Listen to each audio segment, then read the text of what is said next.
that has to battle the sun at least early on in this ball game. He's got glove up, shades on, everything. He can't wait for a half hour or so to pass. Grady Sizemore leads it off, takes a strike. We are underway tonight. Indians and Tigers, game 2 in this series.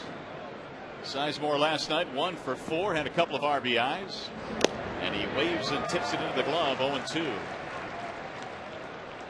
See if Porcello is on his game tonight. We'll see how many ground balls he's able to pick up. Of course, he has induced a lot of double plays this year. Both of the starting pitchers have. The 0-2 pitch, missed it way high. 1-2. That's a good choice. The pitch is there. At least early in the game, you change the eye level of a Sizemore. Now you can come back with a fading changeup or a backdoor breaking ball if you choose to do so, or you can just two-seam him with another fastball. Little tapper right back to the mound, and Sizemore is out. Good start. 1 up, 1 away. Last time Porcello went up against this Indians club, 15 ground ball outs. That's amazing. 15 of them. That's a ton. Everything that they hit was literally on the ground in that game.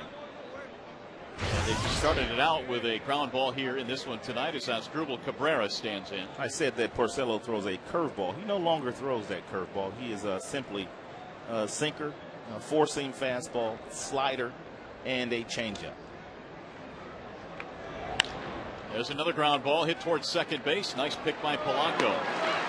Cabrera is out, 2 gone. Did you happen to read the article that John Lowe wrote today? And he was quoting Greg Zahn, the catcher of the Tampa Bay Rays, and talking about how he feels about Porcello, his mound presence. Zahn said he reminds him of a 19-year-old Doc Gooden. That's how impressive Porcello has been for some. Mighty high praise, to be sure.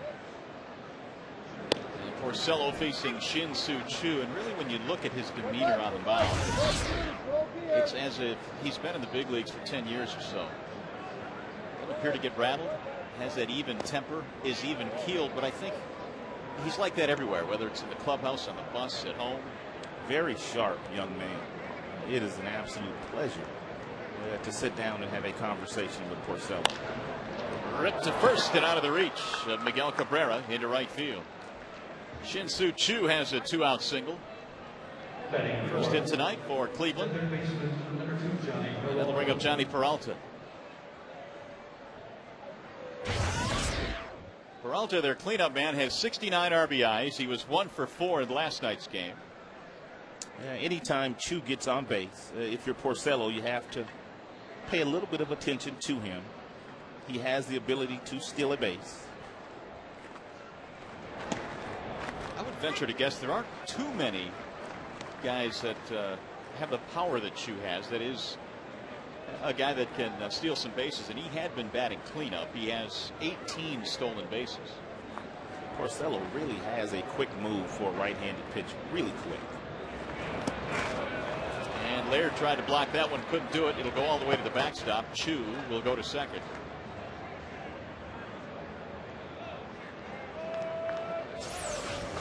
It looked like Rick must have overthrew his slider here. And Laird had no chance to block that ball. Wild pitch. That is his 4th of the season, and that puts the man in scoring position. 1-1 on Johnny Peralta.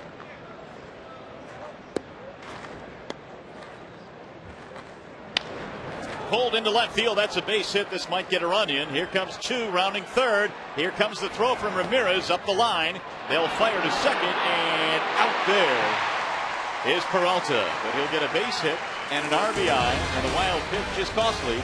It's 1-0 Cleveland.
Curtis Granderson.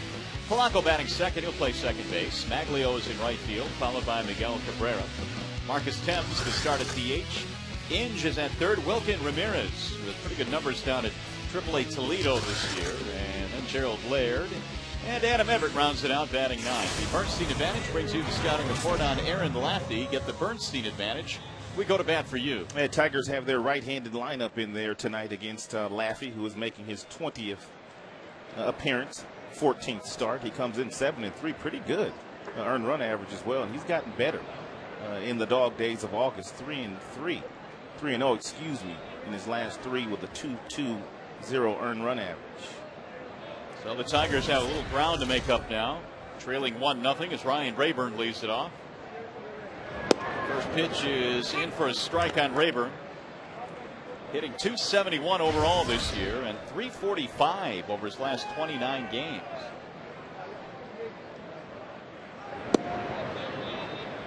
Jim's got a couple of different lineups these days. All right-handers he's throwing at out there tonight against Laffey. And when there is a right-hander on the mound, of course, there's a lot more left-handers in his batting order. It's a nice luxury to have. Also has a pretty stacked bench tonight. Avila, Granderson, Huff, Thomas, Guillen. Could do some damage off that bench. There's a lefty going tonight, so Grandy getting a rare night off. Here's the 1-2.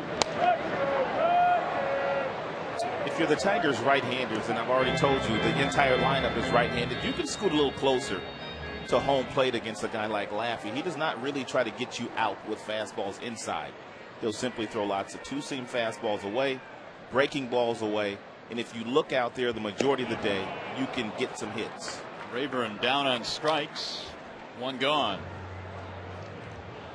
Now let's take a look at the defense behind Laffey in the game. You've got Brantley, the rookie, in Major League debut in last night's game out left. Sizemore, Chu round out the outfield. Peralta, Cabrera, Valbuena, Marte in the infield. Torregas is the catcher tonight, and you know by now that Laffey is on the mound. So here's Polanco with one out. Strike one on Placido. You see that first pitch fastball right there to Polanco. And it really doesn't matter. He will not go in there that often today. So as a hitter, really, you just kind of put that out of your mind. On the ground, deep in the hole, and through. Onto the reach of Asdrubal Cabrera, and Polanco gives the Tigers their first hit. Even a guy like Polanco, who gets lots of base hits the other way. Laffey not overpowering, even though he tries to get inside with a fastball. Polanco's still quick enough to find that seam in between short and third. That's why you don't have to look for the fastball inside from Laffey, and you can still get to it. Maglio Ordonez, 1 for 3 in the ball game last night, scored a couple of times. He also walked. First pitch inside to Maglio. I don't know if this is the combination to do so with, but because of the fact that Laffey throws quite a few ground balls himself, and we may see some runners put in motion today, and the hitters swinging. There's a strike called on the outer edge. Well, Maglio has been a guy that has hit into a lot of double plays. Tigers have the tying run on early in this game. Maglio has bounced into 16 double plays this year. The 1-1.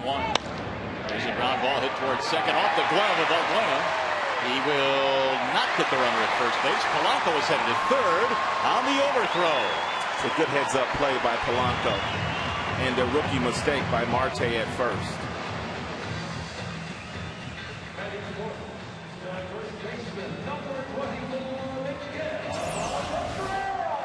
This would have been a hard ball to turn anyway. He may have gotten the force, but he would not have been able to turn this one over. But Polanco was still watching the play. He saw where the ball was because he was looking back toward first. And once the ball trickled away from Marte, he was able to get over to third. But if you're Marte, what you have to do in that situation is come off the base and catch the ball. Maglio is going to be safe, but you still have the runner at second, not third. Probably one of the toughest things, I guess, for young guys at first base to learn when to get off that bag and give up hope of getting that out at first base and saving an error. But he didn't do it. We're still waiting on a ruling on that play. You know, the error will be charged to the second baseman, a single and then an E4. So the original call is a base hit. The error on the overthrow. First and third. Tigers coming right back here in the bottom of the first inning. Laffey, at least here in the first inning, has really tried to establish the inside fastball.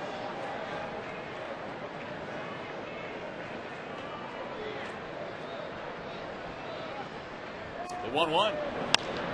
Hammered in the air, deep into right center field, way back, and that ball is caught right in front of the triangle. It'll get a run in. Polanco comes in to score, and Cabrera hit that ball a mile out there in right center. Cabrera can't believe it. Well, he gets an RBI. Even though the first couple of pitches were inside, Cabrera knew that Laffey was going to try to go back away. He got the two-seam fastball away from him and absolutely crushed it. This ball is a home run in every other ballpark in the major leagues, but not here at Comerica Park. I think might be out of the stadium at Yankee Stadium. For sure. There's Marcus Thames. Cabrera still can't believe it, but he's got himself an RBI, though, to keep the game. It's almost criminal that you hit a ball that hard and that far. Agreed. And it's just a long out. The RBI, by the way, number 83 for Cabrera. 2 outs in a 1-1 game. Marcus Thames the bat.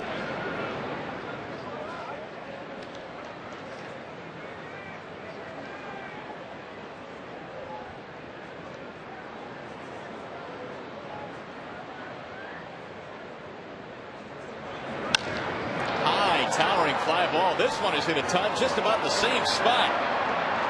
To the wall. The catch is made by Shin-Soo Choo. So a couple of deep fly balls to right field, but the Tigers are able to tie it. We go to the second.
Movies, TV series, music videos, and more when you're ready.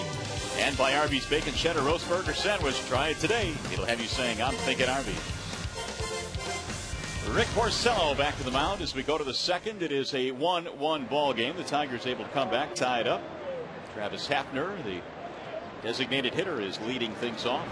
Hafner and then Valbuena and then Marte. Hafner at .272 this year with 13 home runs.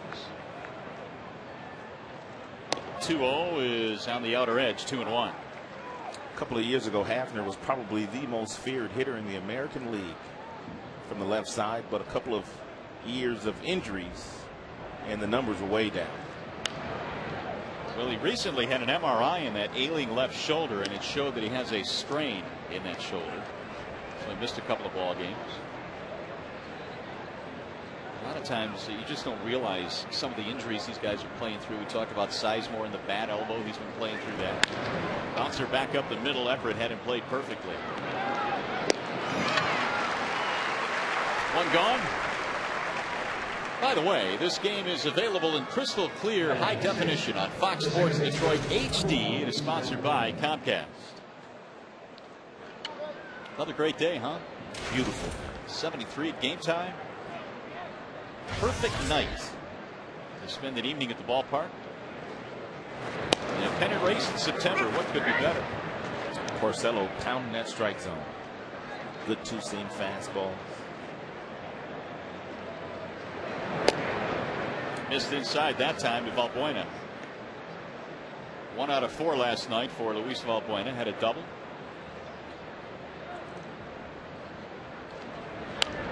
Slapped back out of play. And it's 1-2.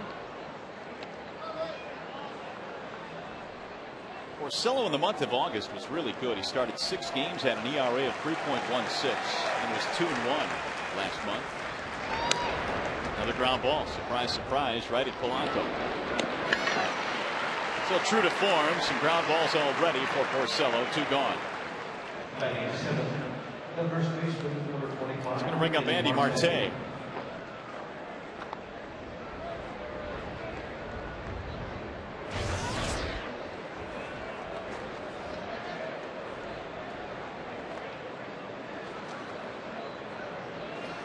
Porcello coming into this start had thrown 128 and 2/3 innings with a month to go in the season. And I would say that that's a pretty good number for Porcello in terms of being on target. The Tigers trying to limit his innings. He told me a couple of starts ago, before he got the ball in Oakland, that this is the most that he had ever thrown in his life. Looks like he's going to get another ground ball out. 3 in a row in a 1-2-3 inning. 1.5 in the books. Still a 1-1 game.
Game of local interest features the Lions as they begin the Jim Schwartz era by taking on Drew Brees and Reggie Bush and the New Orleans Saints. The lineup of late games is highlighted by the Redskins taking on the Giants. Coverage begins Sunday, September 13th at noon on your local Fox 8.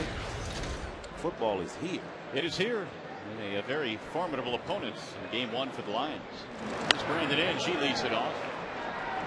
It'll be Inge, Wilkin Ramirez, and then Gerald Laird in the second against Aaron Laffey. Brandon batting .239, 26 home runs, 1 shy of his career high. The 0-1 pitch. Inge last night 1 for 4.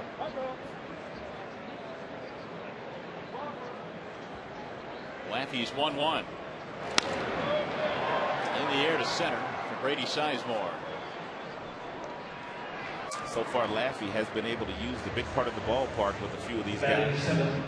Brandon is part of our poll question tonight. Here is tonight's poll question. Who will lead the Tigers in home runs at the end of the season? You can text A, B, or C to 37338. Will it be Cabrera? Will it be Inge? Or will it be Granderson?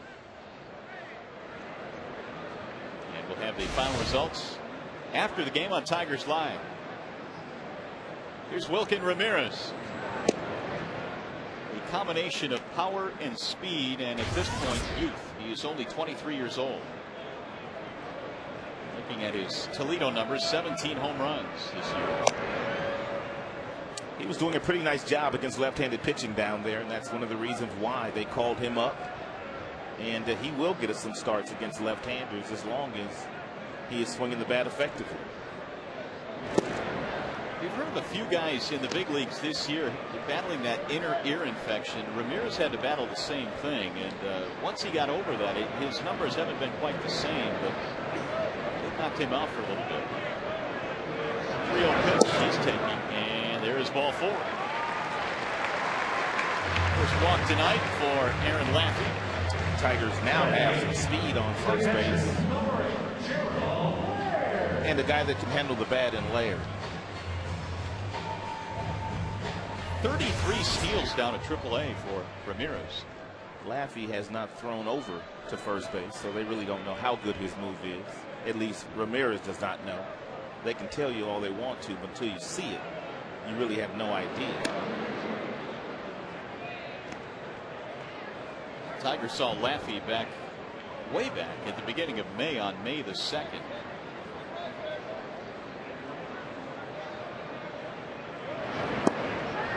Ball down low to Laird.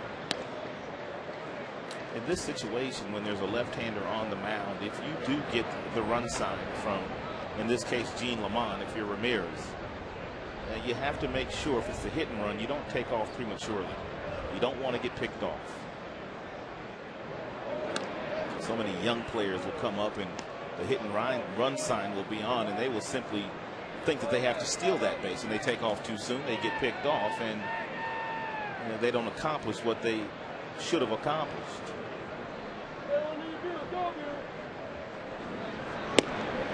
There's a strike called up with the right hand. Goes Phil Cuzzy. 1 ball and 1 strike on Laird. Gerald has had just 5 RBIs since the All-Star break. Laird picked one up in his first at bat in the ball game last night. RBI doubled when they beat up on Carlos Carrasco, the rookie making his big league debut last night for the Tribe. Ground ball hit to short. Could be 2. There's 1. Valbuena's relay. There's 2. So the Tigers into a double play to end the inning. 2 in the books. Still 1-1.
With more, and by AT&T, your world delivered. Back here at the ballpark as Rick Porcello gets set to take the mound in the 3rd inning. Rick says some of his best starts this year have come on nights when he hasn't felt as good. This year has been kind of crazy for me because there's been times in the bullpen where I felt like I've been throwing bullets and just hitting every spot, and then I get out there and it's a completely different story. And other times I felt like I haven't been that sharp in the bullpen, and I get out there and I just try and grind through the game, and I've had some of my better starts doing that. I think most of the pitchers probably would agree with Rick Porcello. You're certainly not going to feel great every single night. No, not in August, in September. Michael Brantley leads it off, showing bunt for the Indians in a 1-1 game in the 3rd. Brantley's got some speed. He got his first major league hit in last night's game. Also scored from first base on a double.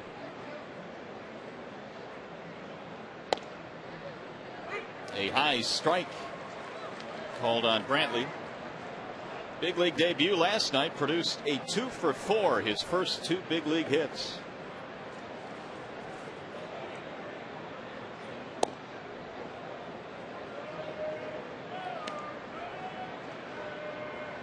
One ball and 2 strikes. Brantley to be followed by Torregas and then Sizemore as the Indians hit in the 3rd. And the 1-2. Porcello already has gotten 5 ground ball outs. Got a 1-2-3 in the 2nd, all on the ground. Missed it outside, run it full now, 3-2. Trying to do a nice at bat here for Brantley after falling behind 0-2. Torregas on deck.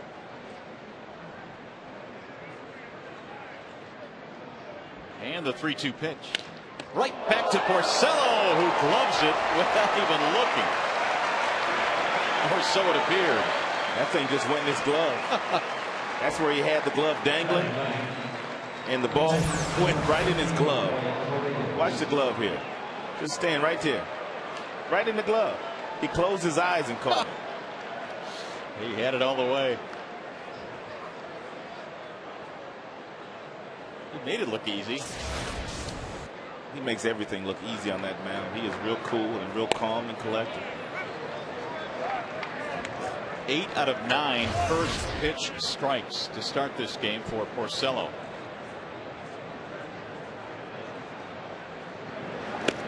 Ball high, 1 ball, 1 strike on Wyatt Torregas, the catcher. Torregas this year is only 3 for 26 against right-handed pitching. The 1-1.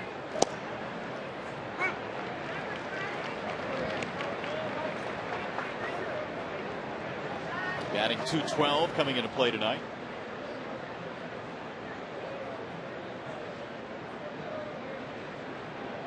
And the 1-2.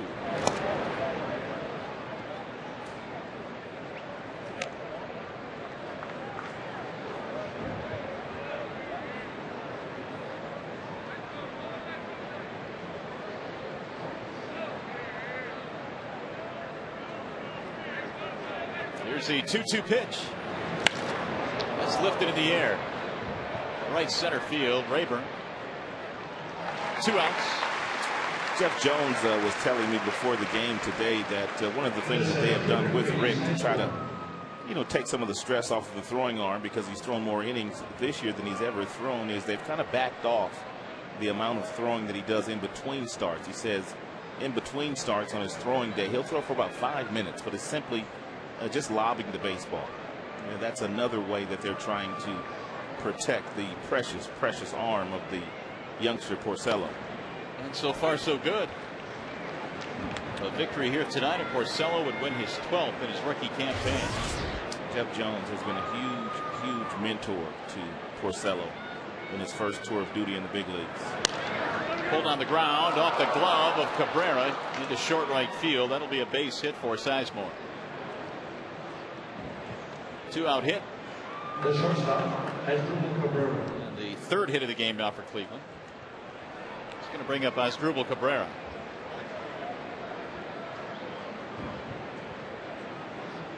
The thing about Jeff Jones is that he's been in the organization for so long, and he had several years down at Toledo as a pitching coach. And when when you have a guy that has been in the organization for as long as he has, he teaches it, I guess, the way they want it teached, or taught, I should say, here in the Detroit system. And they let him go yeah. after last season, along with Chuck Hernandez, who's in the bullpen now with his Cleveland Indians team. But then once they hired Rick Knapp, they realized that, you know what, we have a new rookie pitching coach. Why not bring Jeff Jones back, a guy that knows the league and can really help out Rick Knapp? And he's been invaluable to Knapp this year. I mean, Jones knows all the opposing hitters and has charts on all of them. Now the 1-0. Swing and a miss by Cabrera. Well, they both have done a fabulous job this year in leading this Tigers staff to some really good numbers. Some numbers that have been some of the best in the American League. I don't think there's any debating why the Tigers have done so well. They've got it picked off at first base. And they probably taught him that pip-off move, too. Nicely done by Porcello. He's got a quick one. Inning over. We'll go to the bottom of the third.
Everett will start things off here in the third. It'll be Everett, Rayburn, and Polanco.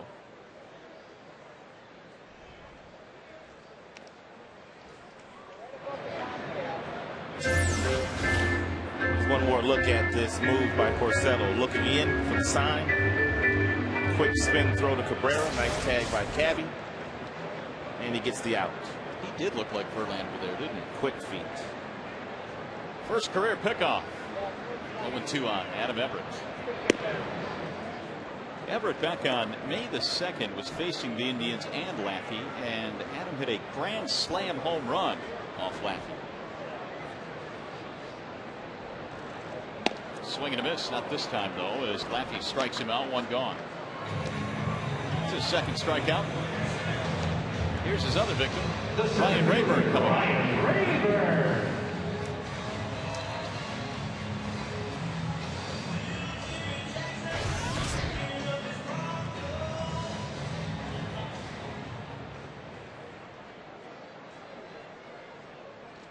Ryan batting with one out, nobody on.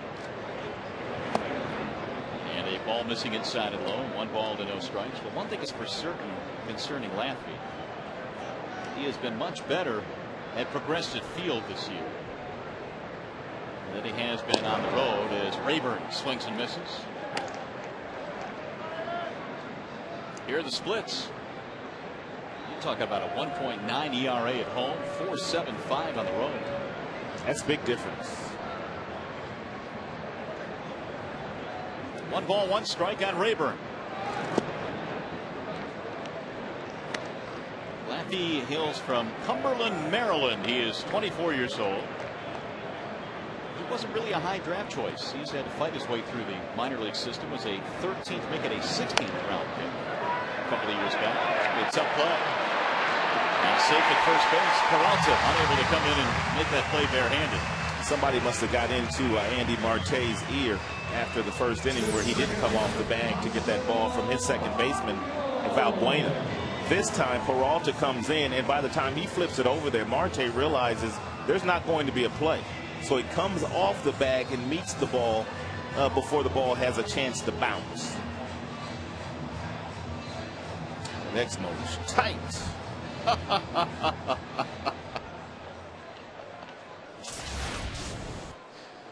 Tight, of course, being another word for really, really good. Yeah, for sure. Here's Polanco.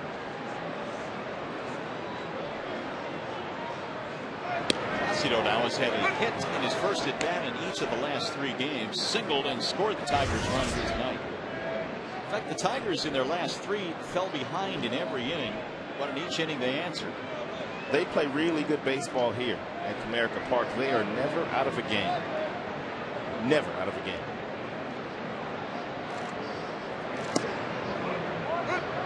Oh, 2. Yeah, that is for certain. When you look at the numbers, they're really impressive at home. The Tigers now are 43-22 at home. So still only the Yankees in Boston have more home wins in the American League.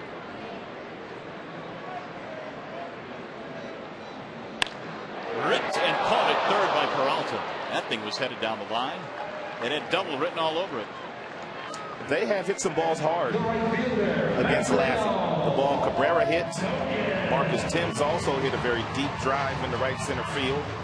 And that bullet right there off the bat of Polanco.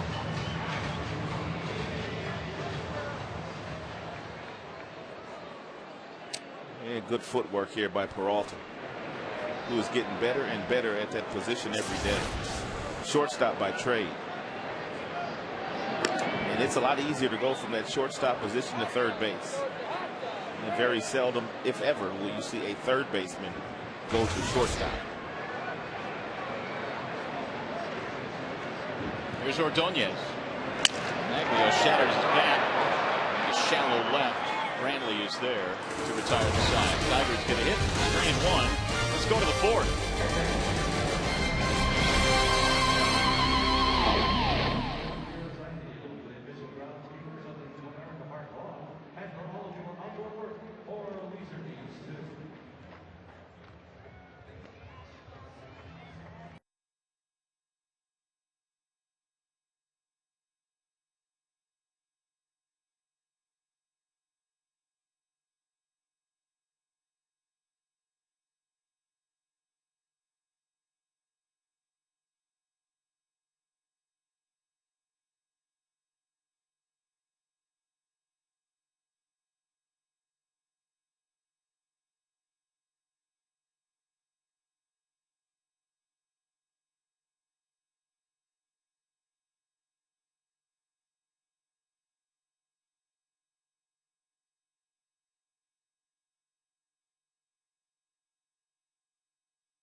Tiger relievers have recorded 30 or more saves in a single season.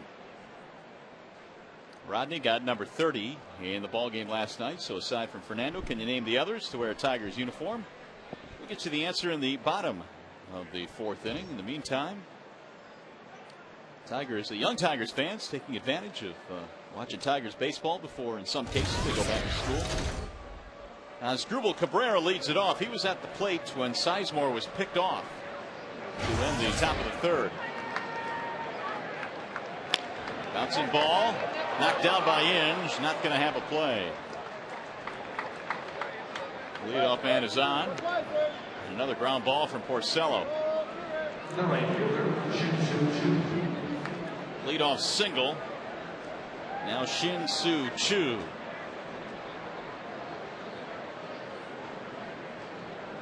Choo had a base hit, scored a run. The Indians first.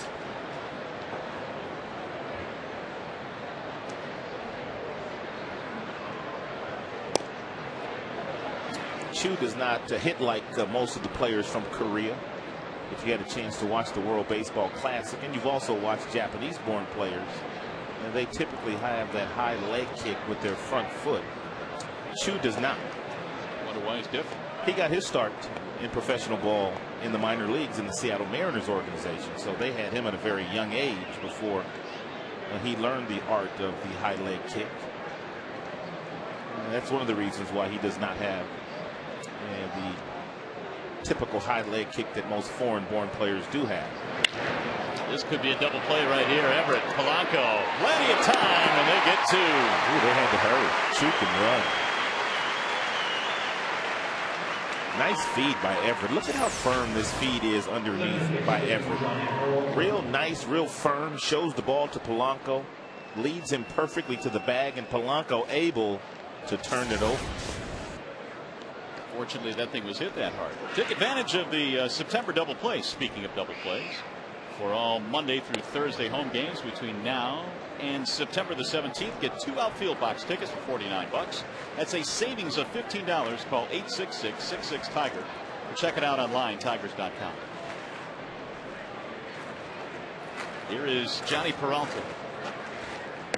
Porcello's 1-0 is low, 2 balls, no strikes. So what does that give him now? 22 double play balls.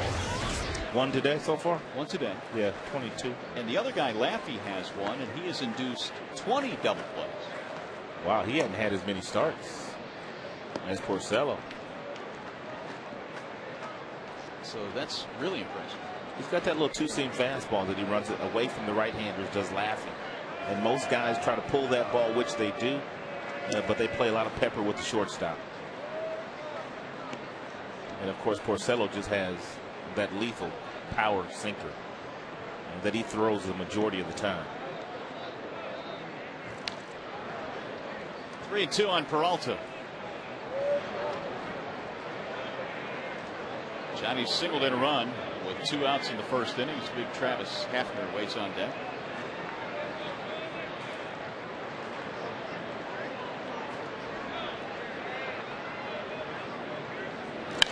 There's another ground ball. Everett going to be busy tonight. And to do it for the Indians. To the bottom of the fourth we go. It is 1-1.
Tonight, other than Fernando Rodney, what 3 other Tigers relievers have recorded 30 or more saves in a year?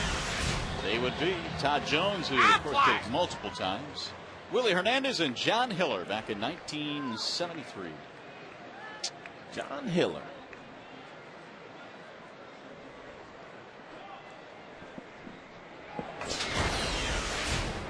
Well, here is Laffey going back to work now. He'll face Miguel Cabrera. It'll be Cabrera, then Marcus Thames, and Brandon Inge.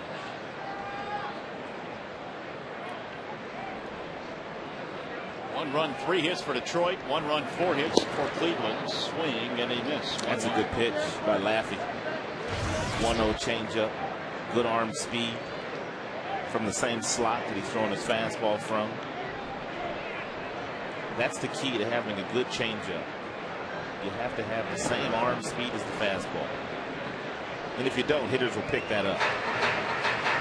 We're talking about Laffey a little bit earlier. He was a 16th round pick back in 2003 of the Indians, so he's had to earn his opportunity in the big leagues. Committed to Virginia Tech before deciding to sign with the Indians out of high school. Did not go to Virginia Tech. 3-1. Boys, he rolled up some big numbers in the minor leagues. Parts of 6 minor league seasons, 48 wins coming into this year.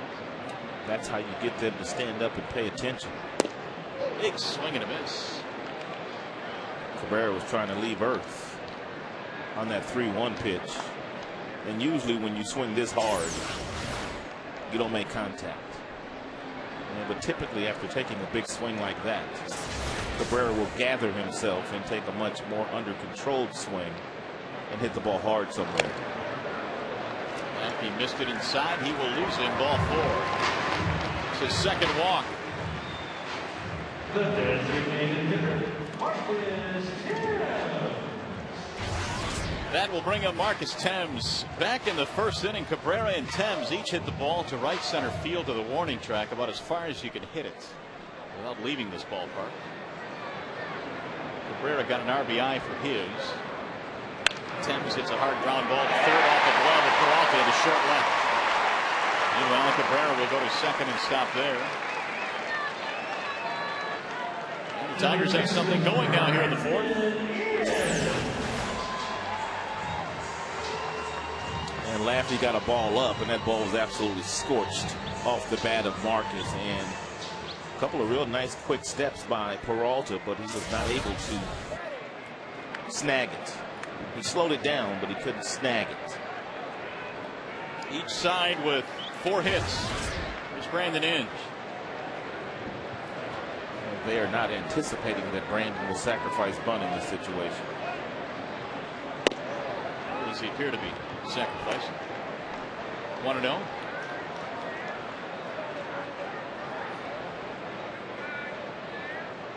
Brandon fly to center field in the second. 1 for 5 in this series. It's fouled off. And that one caught Torregas, the catcher, right in the knee.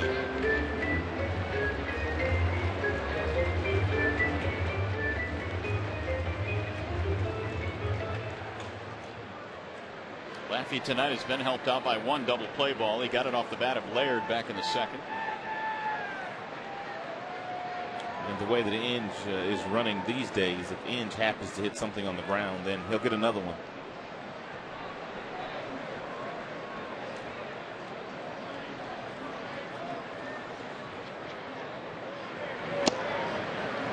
Well, back on April 21st against Kansas City, Laffey did something that was pretty incredible. He became the first pitcher in almost 40 years to induce a ground ball double play in 5 straight innings. He did that against the Royals back in April. Last guy to do that was a Tiger. Got to go back to 1970. Remember the name Les Kane. Les did it for Detroit 39 years earlier. That's how many ground balls that Laffey has been able to get. Ramirez is waiting on deck. 3-1 is popped up. Foul ground and heading back out of play. Jim likes to run 3-2 no matter what the combination is.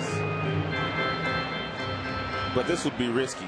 Inge will swing and miss on occasion, and if he does swing and miss, Cabrera will have no chance at making it safely to third base. They're talking about it right now, he and Lloyd. But usually he's not afraid to do it. Doesn't matter who's up there.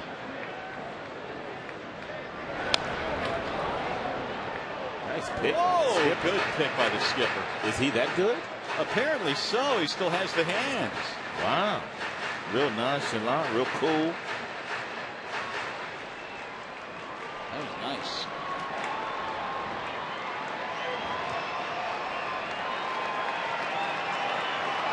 Three and two. Runners holding, and a ground ball hit to third. Martell, I should say Peralta, bobbles it. He'll have no play, and he throws it into right field. Cabrera comes around to score. Thames goes to third, and the Tigers have the lead 2-1 on what should have been a double play ball.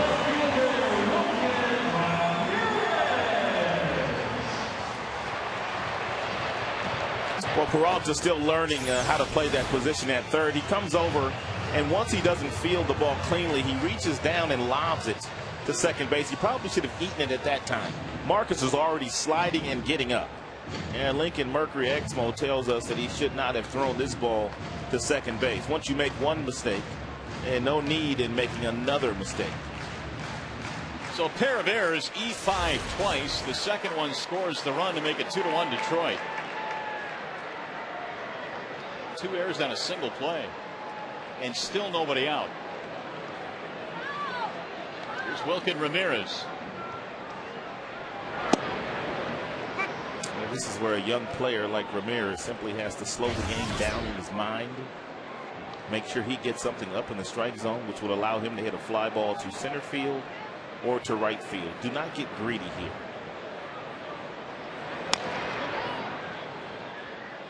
Well, Ramirez is 1 for 6 in the big leagues. The one was a home run, a solo shot at his big league debut back on May the 20th. That was straightaway center field, too. It was, and it just looked like it was going to keep going and going and going. Mammoth power. There's a drive into center field. Looks like he'll get his RBI.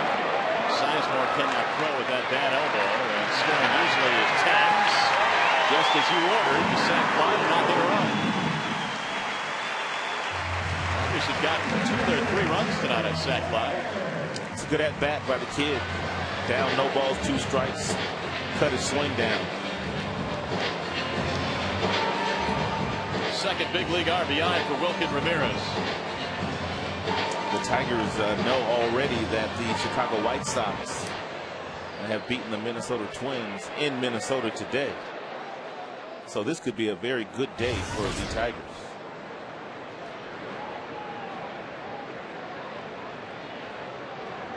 Gerald Laird. That's off the glove of Torregas, but not far enough.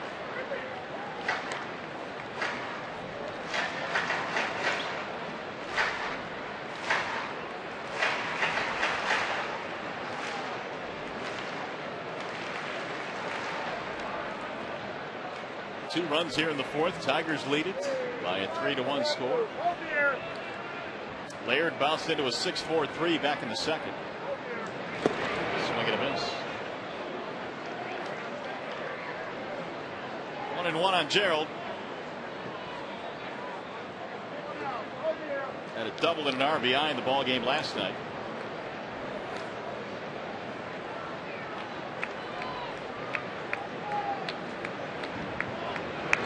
Bouncing ball back to the mound. This could be another double play. There's one. There's two. So Laird hits into another twin killing. This one goes 1-4-3. Tigers get 2 runs in, lead it 3-1.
Earlier today, and the Tigers got a little bit of help from the Chicago White Sox. Joe Nathan blew a save in the ninth inning. White Sox were losing 2-0 in the ninth, and the youngster Beckham took Nathan deep on a 3-2 pitch, and then Konerko followed with a home run himself. And it's not often Joe Nathan blows saves, but the White Sox were able to get him today.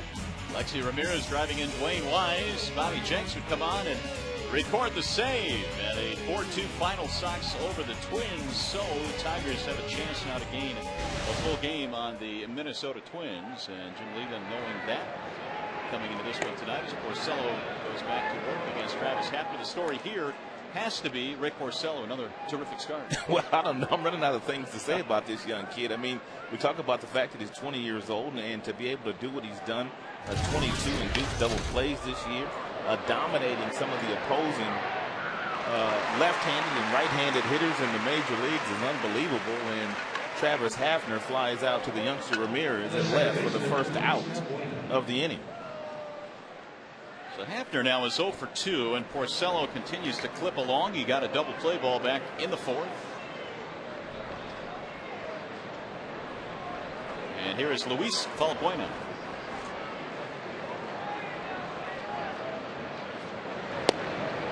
There's a strike on Valbuena.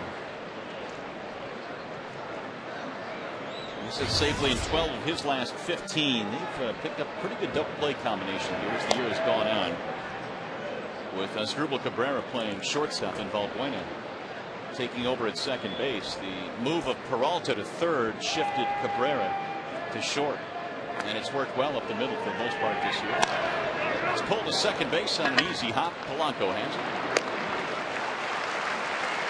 2 gone. And that's going to bring up Andy Marte. First baseman, Andy Marte. Porcello gave up a 2-out single to Shin-Soo Choo in the first. Wild pitch advanced him to second, and then Peralta singled with 2 outs. It's the only run Cleveland has gotten tonight. And Marte finally starting to swing the bat the way that the Indians thought he was capable of swinging the bat all along. Got off to a really slow start when they called him up from AAA.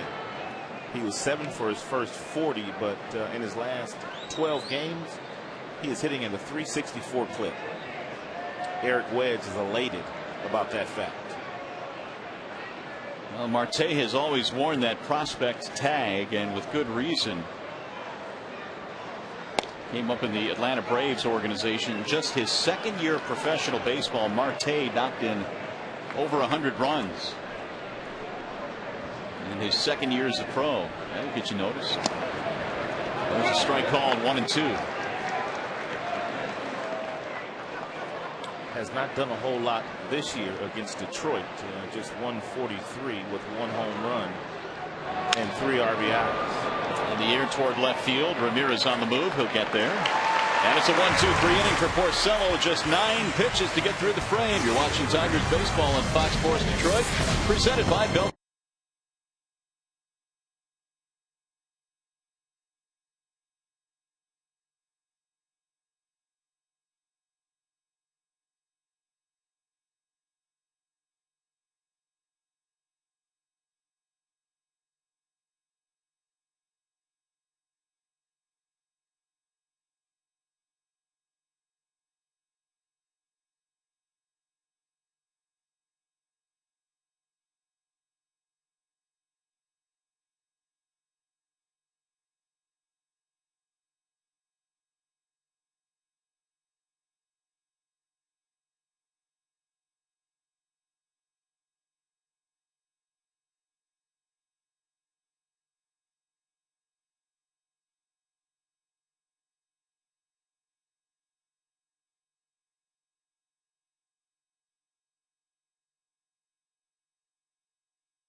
Office space September the 4th. And by Wallside Windows. We can do that. We are the factory. Back here at Comerica Park, where the Tigers enjoy a 3-1 lead. We're in the bottom of the 5th inning, and Adam Everett will lead it off against Aaron Laffey. Everett, Rayburn, and Polanco in the home half of the 5th, and Laffey misses low and inside. 3 runs, 4 Tigers hits, 1 run, 4 hits for the Indians. Adam struck out back in the 3rd, and a ball down low, 2-0. Indians have also helped out the Tigers' cause tonight with 3 errors in this game, which ties a season high for Cleveland. 2 of those by Johnny Peralta on 1 play. 3-0.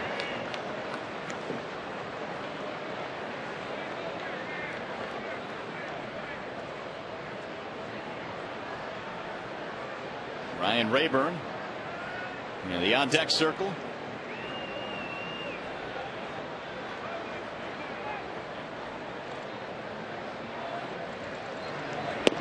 There's a strike, 3-1.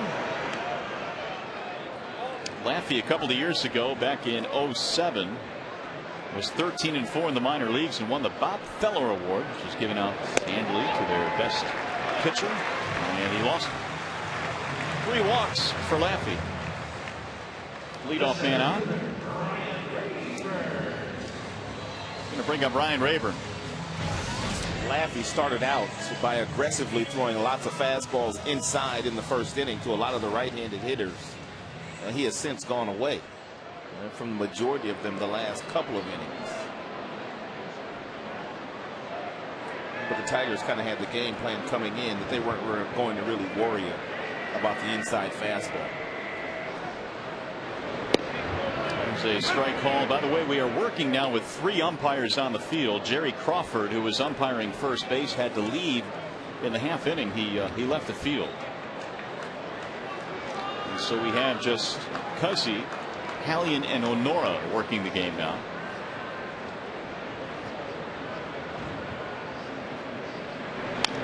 Grounded foul, 3rd base side. 0-2 on Ryan Rayburn.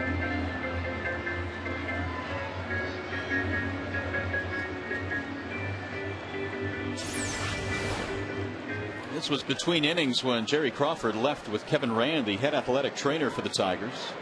No word on the reason for Mr. Crawford leaving. So we're down to 3 umpires.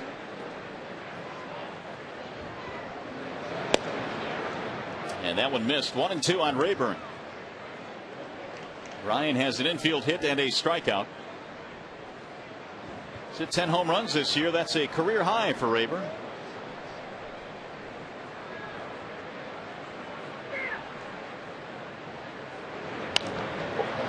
Popped up, heading back toward the seats. This will get out of play. Dugout roof, and they'll battle for it.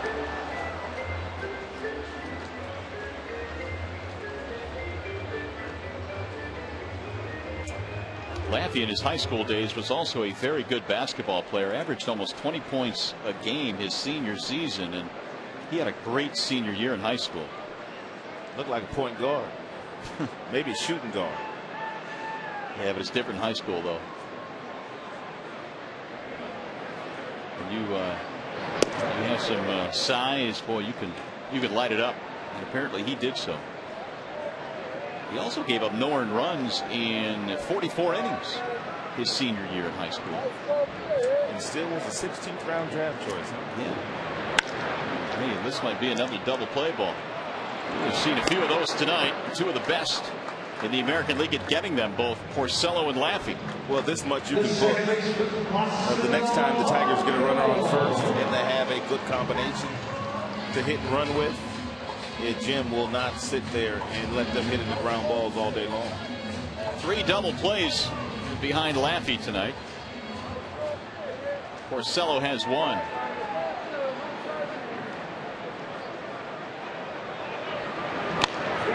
Shot foul off the bat of Polanco. You don't have to throw 95, 96 miles an hour to be successful in the big leagues. Laffey has shown you that if you add and subtract on your fastballs and breaking balls and changeups, and you keep the ball down at the bottom of the strike zone, you can get quality big league hitters out. You can get yourself lots of ground balls and double plays. You don't have to overpower everybody.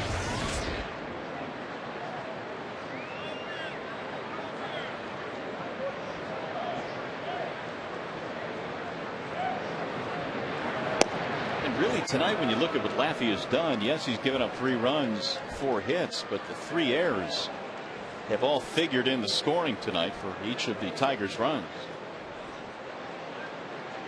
Working quickly, the 2-1 pitch. 3-1 on Polanco. Yeah, you might as well throw it right down the middle and let Polanco hit it somewhere. And because very seldom does he strike out. Second toughest player to strike out in the American League. Callasco is the toughest player to strike out of the Kansas City Royals. Polly, in his time with Detroit, has usually been 1 or 2 on that list every single season. Chokes up and takes a really nice look at the pitches thrown with 2 strikes. Rolled to third off the glove of Peralta. He's having a rough day. It's been a nightmarish night for Johnny Peralta at third base. He played that into an air. I mean, simply all you have to do is take 1 step and backhand this ball. But he's trying to play it like a shortstop, getting over and getting in front of it, and he just creates trouble for himself. I mean, 1 step and a backhand right there is a very easy play for a third baseman. He just couldn't get in front of it. Well, if that's an error, and it probably should be, that'll be the 4th of the game for the Indians, and it would be the 3rd on Peralta, but we'll wait for the scoring. The inning is still alive for Maglio Ordonez. They have ruled it an error. Driven to center field. That's down. A base hit. Polanco thought about it, but he'll stop at second base. Polanco should have run because Sizemore cannot throw at all. Therefore, when you round that base, you know the fact that he's got that bad elbow, and you're able to get to third base. And there is a difference being on third base with 2 outs versus being on second base with 2 outs. I mean, you can score on wild pitches. Lots of different ways you can score, balks, you name it. Well, here comes Cabrera. Walking a sacrifice fly. Tigers now have 5 hits. Way inside. He makes Cabrera move his back foot. Cabrera told me a couple of days ago that's just how everybody's been pitching him lately. Lots of hard fastballs inside. The majority of them are off the plate inside.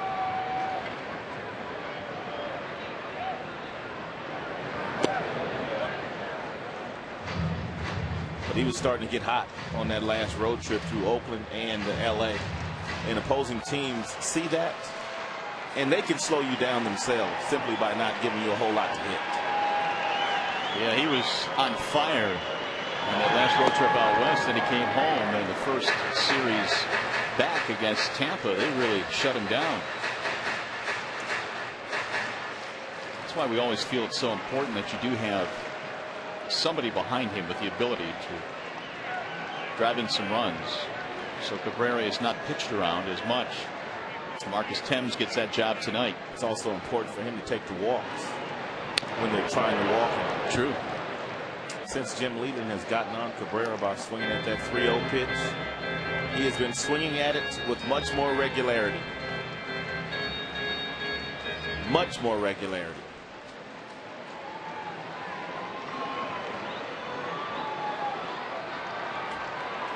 Cabrera swung 3-0 last night and popped up early in that ball game. There's another walk. Second of the night for Cabrera and 4 for Laffey. All of a sudden, with 2 outs, nobody on, the Tigers have loaded the bases now. 2 outs, 3 men on, and here comes Carl Willis. Just to finish that thought on swinging 3 balls, no strikes, Jim said that he got a call from Don Zimmer, who is a really good friend of his, and Jim respects him dearly. He said that if you do give the 3-0 sign to some of your big hitters, if they hit into a double play or if they don't hit the ball the way you think they should, you can't get on them. You gave them the sign. It doesn't mean they're going to get a hit. Meanwhile, it looks like Jerry Crawford is going to make his way back onto the field. He's walking back to the playing field behind home plate. So we'll get our fourth umpire back. Crawford, for the time being now, is just going to head to third base.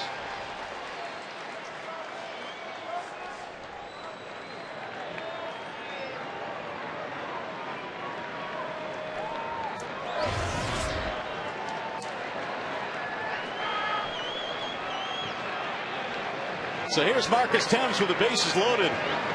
Chance to bust this one open. We're talking about swinging 3-0. Remember, Gary Sheffield said he never, ever liked to do it. Nope, he didn't like to. So there are guys that just not comfortable doing it. And Zimmer's point is well taken. If you give him the swing sign on 3-0, you can't be mad at him. No, if they don't get a hit, you cannot get upset. The 0-1.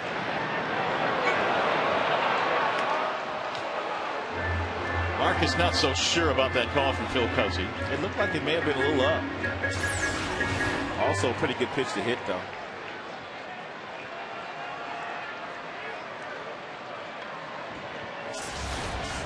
The 0-2. Swing and a miss. And just like that, the Tigers are out of the inning. Big strikeout there for Lappy. Tigers leading loaded. We're on our way to the 6th.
The Chicago White Sox.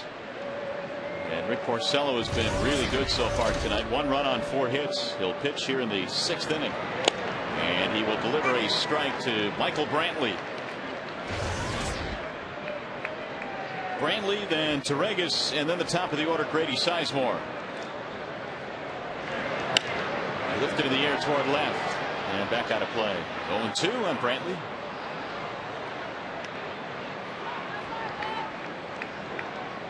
Brantley's first big league hit came in his 2nd big league at bat. It was a single off Edwin Jackson.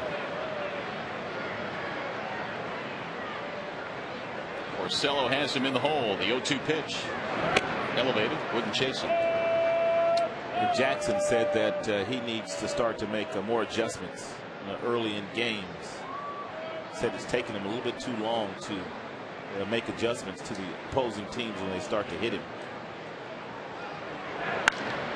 Drilled to right field, and Ordonez almost overran it. What Jackson meant by that is being too fastball happy early in games when teams start to hit you. That you have to realize that, and you have to start to throw some breaking balls and some changeups. And he was able to get a win out of that game last night, although he felt like he didn't pitch all that well. Well, that may be the case. But for as many starts as he's made this year that he should have won with not a whole lot of support, it was good to see him get one last night. For sure. He definitely deserved it. Strike one on Wyatt Torregas. The two-headed monster. Verlander and Jackson watching the action closely. That's their favorite seats. Apparently they decided to share that seat. Yeah. Because on most nights it was one or the other. Yeah.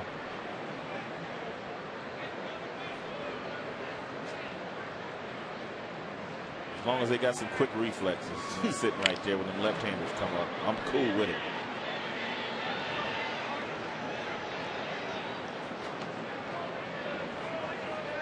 And you get a line drive off a left-handed bat, look out.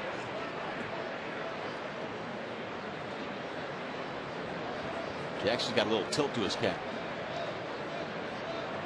The 1-2 is fouled off. Torregas fly to center field in the third. He's 0 for 1. All-star in the International League.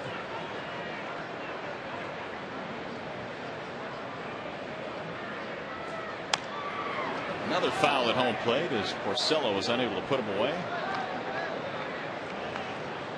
Well, Victor Martinez no longer with the Indians. Cliff Lee gone. DeRosa gone. Indians have a lot of new faces here down the stretch that are getting some time. The 1-2 is high, 2-2. Well, they did not expect to be sellers at the trade deadline this year. They were picked by a lot of experts to win the Central, and a lot of people picked them to get to the World Series this year. Got it. Chasing the cheese up top, and there are 2 gone. At this velocity, Torregas has no chance to catch up to that fastball. What makes that such a good pitch is every other pitch he had thrown to Torregas was that hard two-seam fastball down. All of a sudden, as a hitter, you set your sights down in the strike zone. Then he climbs the letter with a fastball that looks good, but it's by you before you decide to swing. Here's Grady Sizemore. By the way, it was the first strikeout of the game for Porcello. He's been so efficient, though. Threw that one by him, 1-1. He hadn't really had that 95, 96 mile per hour fastball he's had in recent starts. But he's got some pretty good late life up in the strike zone with the fastball that he has today. Wow, that's not fair. 90 to 81. Outstanding changeup. Look at the grip here. Called a circle change.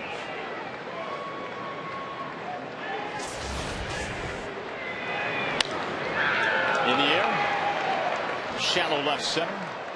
Rayburn is there. And yet another 1-2-3 inning for Rick Porcello. So far, so good through 6 innings. We'll go to the bottom of the 6th.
The arm to get hit. Coors Light Freeze Can brought to you by your Frost Brewed Coors Light. Isn't that what happened to Jake Peavy when he was pitching to rehab? Yes. He took one off his elbow. He sure did. And that has slowed his rehab down. Well, here come the Tigers now as we go to the bottom of the sixth, and it'll be Brandon Inge to lead it off. Then Wilkin Ramirez and Gerald Laird. Laffey working quickly. Missing outside. 2 balls, no strikes. Laffey has done a nice job. They have made 4 errors behind him. 3 of those errors are costly. But other than that, he has scattered 5 Tigers hits. Not overpowered, just kind of kept guys off balance. To third, diving stop this time by Peralta. Nice play. On a night that has been nightmarish for him, he comes up with a terrific play at third. Well, we told you he's a shortstop by trade, so he gets in a nice ready position. A 1-step and a dive, and he gets up quickly. And plenty of arm strength to get that ball back on its way to the first baseman, Andy Marte. This is pretty. A lot of times guys make great plays and they don't finish it by making good throws. He finished the play with a really good firm throw back to first. Robbing a guy who has done that plenty to the opposition, Brandon Inge. Wilkin Ramirez gulps one into left field, base hit.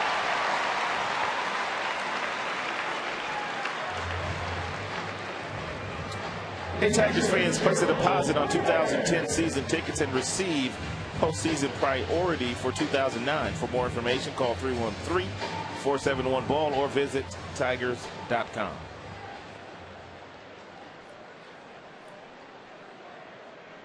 Tigers on top 3-1, looking for more here in the 6th inning. They've got Laird coming up. Gerald has hit into 2 double plays tonight.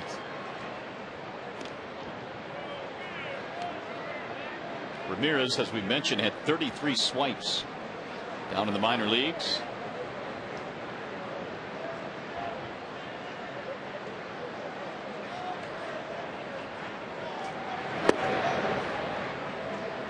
And one of the reasons that Laffey's able to get so many ground ball double plays is the fact that he does a very nice job shutting down the running game. And when guys do get on base, if you make sure they stay at first and you have that real good sinker ball and you're working at the bottom of the strike zone, and you can get the ground ball to get yourself out of several jams, and he's done that tonight. 3 double play balls tonight.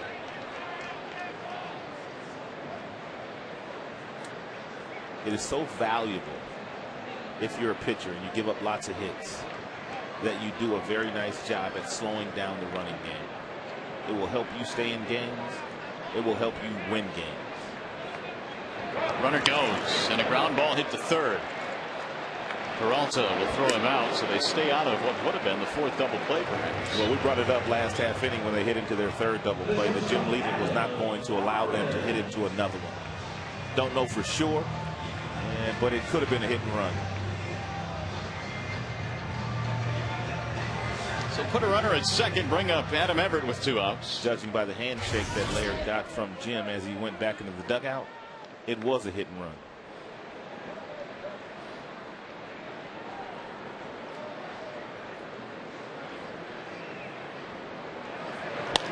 That's hit to first and gloved there by Marte, and that is that for Detroit. So they get a 1-out hit, strand man. We cruise to the 7th.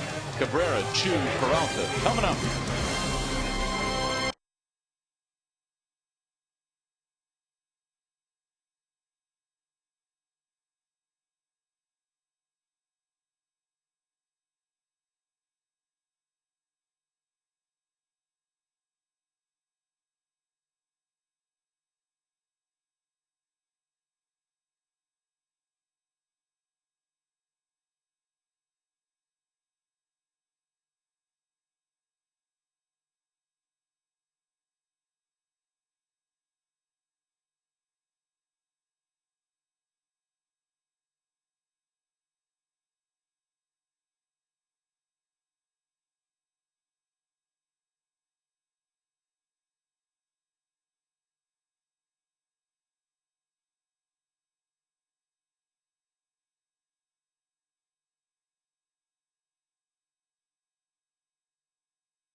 Woodstein's legendary performance on this date in baseball history in 1972. The great Roberto Clemente broke Honus Wagner's record for most hits in Pirates history with 2,971. And he finished with 3,000 hits before tragically passing away in an airline accident. And today is Roberto Clemente Day in the major leagues.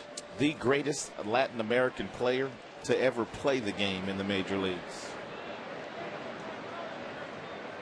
Porcello back to work in the seventh. Got some changes for the Tigers. Ryan Rayburn has moved from center field to left field. And Curtis Granderson is now in the game. There's a ground ball to second. Polanco will throw out Cabrera. Speaking of Curtis Granderson, he is the Roberto Clemente Award nominee for the Detroit Tigers. Well deserved.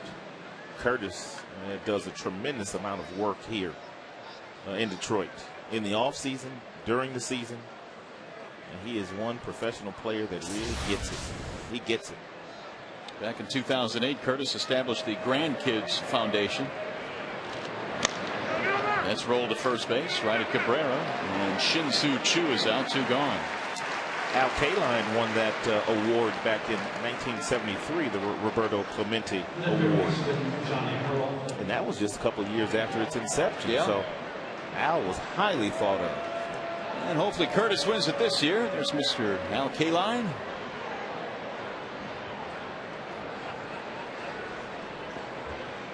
As Al had the binoculars up, he must have been looking down the bullpen to see if anybody was warming up. I don't think anybody needs to warm up right now for Porcello. There's a ball down low to Johnny Peralta.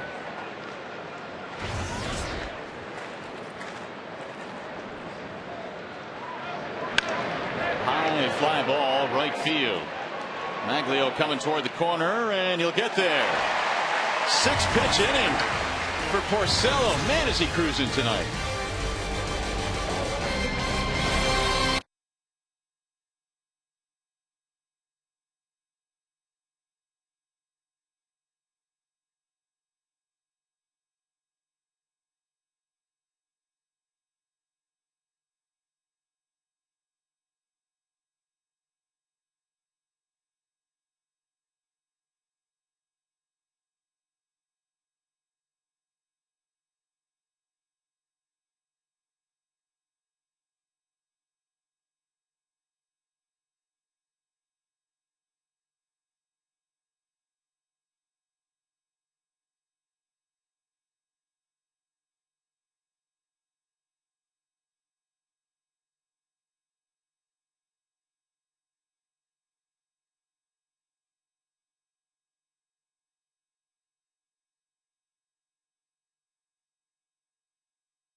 The Tigers are on top of Cleveland by a score of 3-1.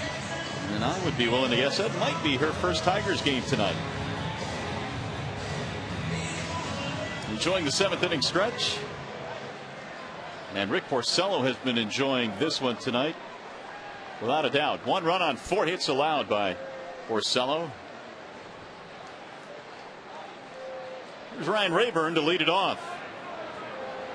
Aaron Laffey is still out there. Rayburn and Polanco, and then Maglio Ordonez. First pitch inside, 1-0.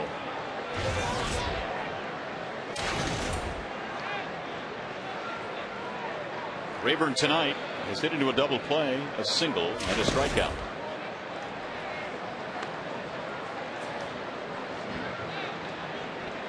4 errors tonight for the Indians. Tigers got a couple of runs in the 4th to go ahead 3-1, and that lead so far is held up. Foul back out of play. Meanwhile, Porcello has thrown just 78 pitches to get through 7 innings. That's it, 78 pitches, and he's had 11 ground ball outs. The last time he faced this Indians team, he had 15 ground ball outs in 8 innings.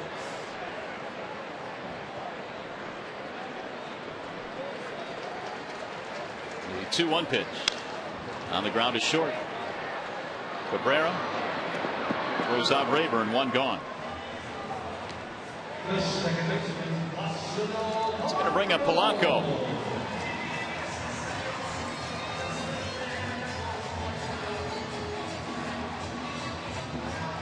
Placido on base a couple of times tonight, once on an error, the other time with a base hit. Also scored a run.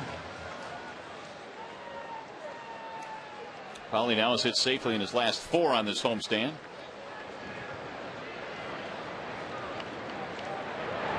Ball 1.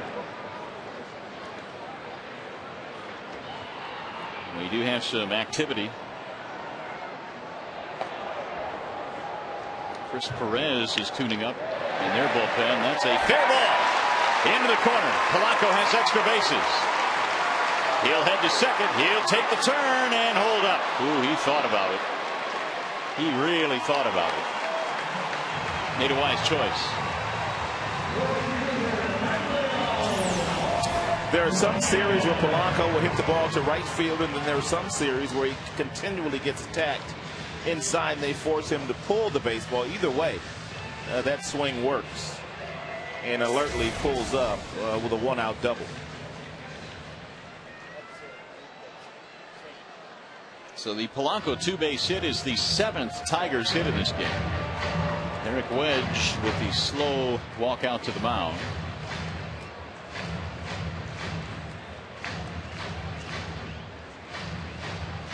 Laffey gave up a run in the 1st, 2 in the 4th, and now the Tigers threaten here in the 7th.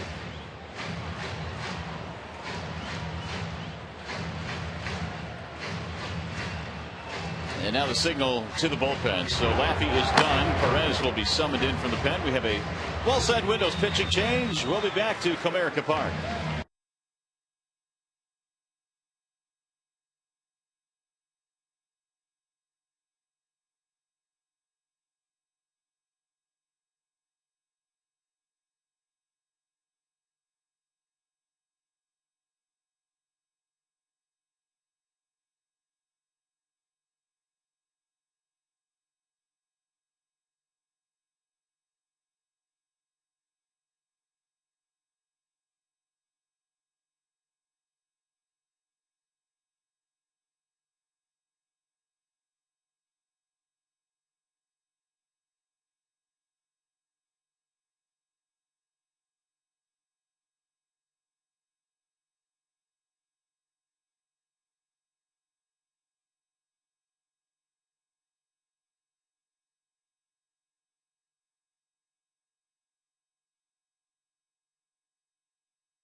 For the man at second base. He pitched a pretty good game.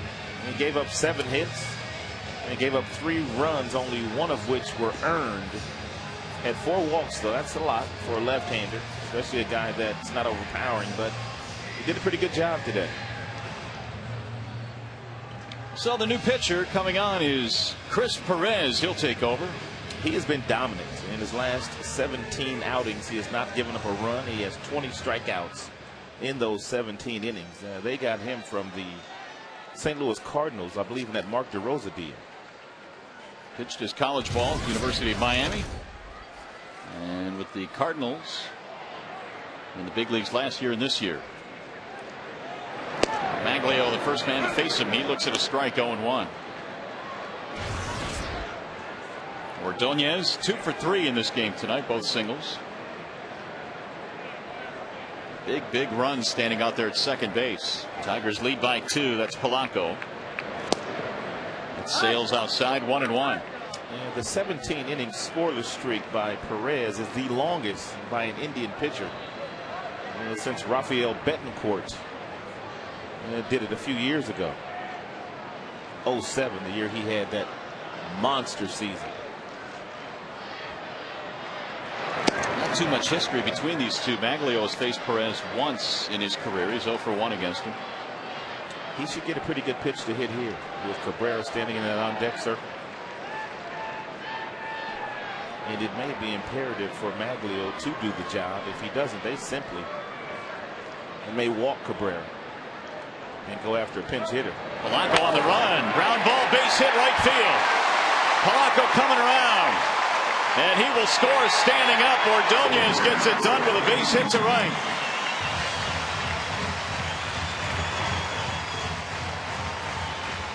'40th RBI for Maglio.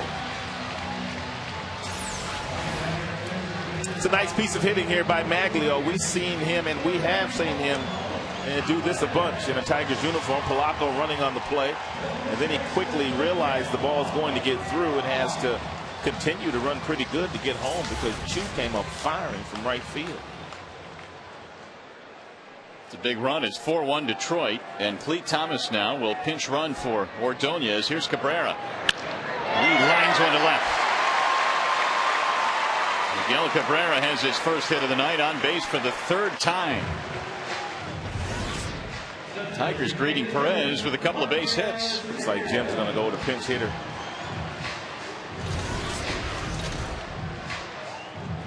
Thames due up. Aubrey Huff has picked up a bat. Let's take a look at the Aubrey Huff in last night's game. He was 3 for 34 before singling sharply up the middle. Now that was off the youngster, and he wasn't done after that. He came back up in the 4th inning, and he doubled off Tomaoka in the right center field, and he simply had some extra batting practice at the beginning of the day. Lloyd McClendon talked about the back foot and the hand, some separation. He got that separation, and when you get that, you can do a lot of damage at contact if you've got the kind of power that Aubrey Huff has. What a perfect swing that was. Ball 1 to Huff.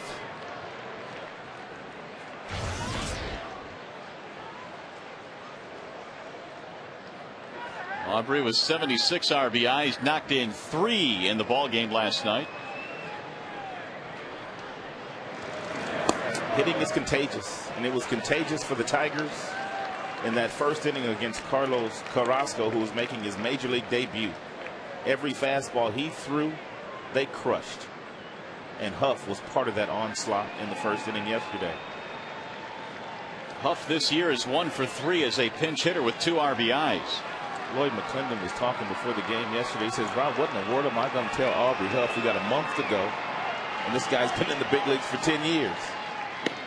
Big wave and a miss, 2-1. He was swinging 2-0. Therefore, he simply gave him something very simple to work on, and that was the separation with the front foot and the hands. And that alone put Aubrey in that position yesterday to do that kind of damage that he was able to do with his bat. He also walked a couple of times in the game yesterday. Yeah, he had a big night. Here's a strike, 2-2 on Huff. Perez has got a really nice, firm fastball, and that angle that he throws it from, that 3/4 arm slot, gives him some movement with that 93-mile-per-hour heater.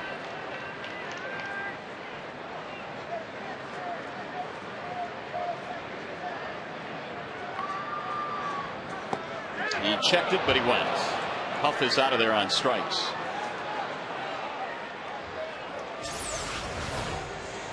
Yeah,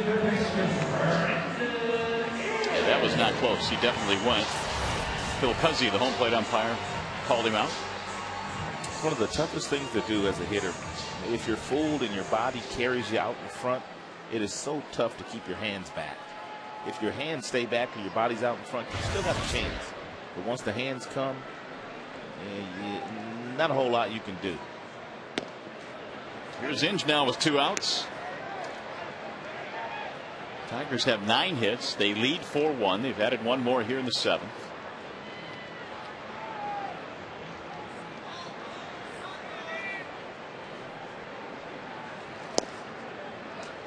One ball, 1 strike. Bobby C., the Tigers left-hander, tuning up. Big bad Bobby C. The Tigers bullpen was stellar last night once again. Popped him up. Shallow right field. Valbuena going back, and Chu coming in. So the Tigers get a run, add to their lead, 7 in the books.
Online shop of the Detroit Tigers at Tigers.com. You can browse the largest selection of authentic Tigers gear, including sweatshirts, jerseys, t-shirts, caps. You can get it all there and get your gear straight from the source at the Tigers.com shop. Well, Rick Porcello back to work as we head to the 8th inning, and the Tigers leading at 4-1. Lee Thomas stays in the game. He plays in right field with Ordonez out of there. Hafner leads it off, then Valbuena and Marte. In the air and deep, right field, way back, and that ball is way gone. Hafner got himself a breaking ball, and he absolutely punished it. He hit it like he knew it was coming. They're going to slow the game down a little bit. They may go get him, or they may ask Laird to go out and buy a little time here. Hafner's 14th of the year. And once again, a 2-run game. Jim Leland has apparently decided to go into the bullpen. So Hafner with the leadoff home run here in the 8th inning. Bobby C. is the call, and we'll be back.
chances with the outing he had today. That is for sure.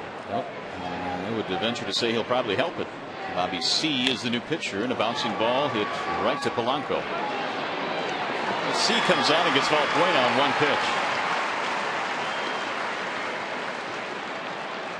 The first baseman, Andy Porcello Martinez. was in command from the beginning. Got a ton of ground balls tonight. Was helped out by a double play. And the youngster talking to the veteran, Jared Washburn. It's a lot of wisdom.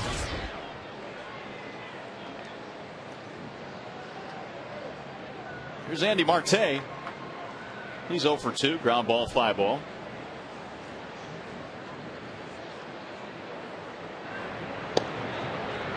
Porcello now will depend on his bullpen to help him get what would be his 12th win of the year. Tigers lately have been really good at playing the 6-inning games with the backing of their bullpen. Nee and C, Lyon and Rodney have been tremendous. And the key to all three, I'm talking about C and Lyon and Rodney, is the command with their fastball. Lyon has gotten so much better the last couple of months. Bobby C's fastball is very firm at 93. And it's made all the difference in the world in Rodney's season this year. Really the only hit of any significance that I can remember given up by Lyon in the last 2 months was on the last road trip, the home run, wasn't it? Yep. That's it. He has been downright nasty. 0-2 on Andy Marte.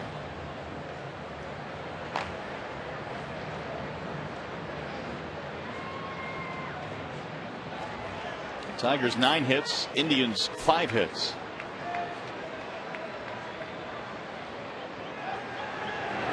Swing and a miss. 93-mile-an-hour fastball. Marte is toast. 2 gone. First strikeout for C.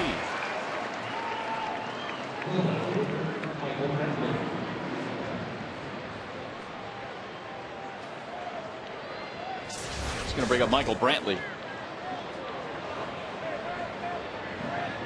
He's 0 for 2.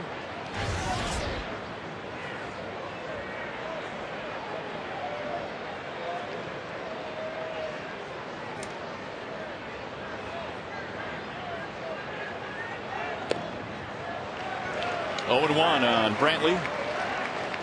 Told you last night, the son of Mickey Brantley, former big leaguer.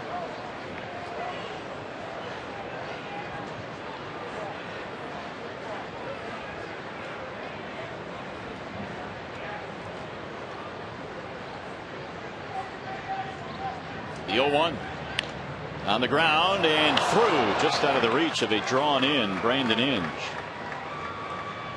2-out single. Brantley's got speed, and that's one of the reasons why Brandon was playing him at the cut of the grass.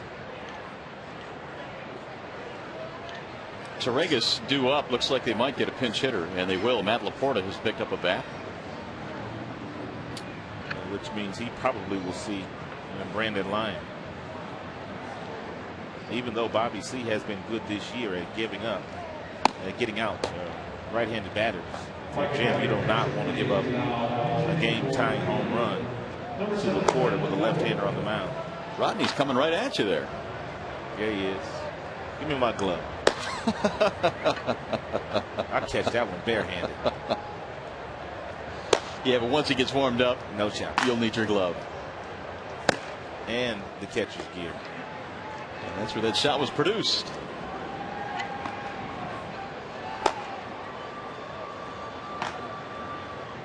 So Laporta has been announced. Here comes Leland, and he will go to the bullpen for Brandon Lyon. Tying run coming to the plate. And as they make another pitching change, we step aside.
race. They've been relaxing by flying remote control airplanes, and Brandon Lyon talks about it.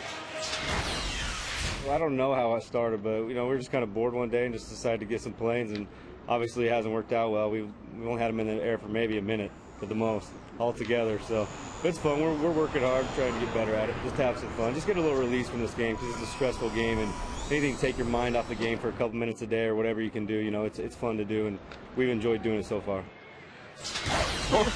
Porcello's got to get a whole lot better at it. He threw a sinker. He got a ground ball. Right into the ground, right on cue for Porcello.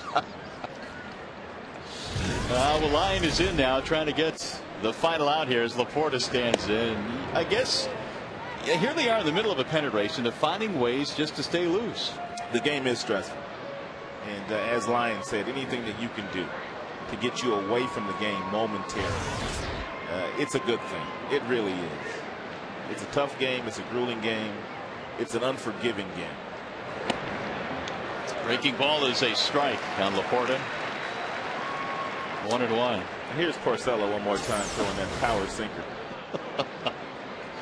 And down it goes. Gotta love him. Airline pilot is not in his future once his playing days are done. Yeah, what a good young man. The 1-1 is a ball just outside. 2-1 on Laporta. Well, really all you have to do is meet Porcello's parents to realize why he is and who he is. Parents are great people.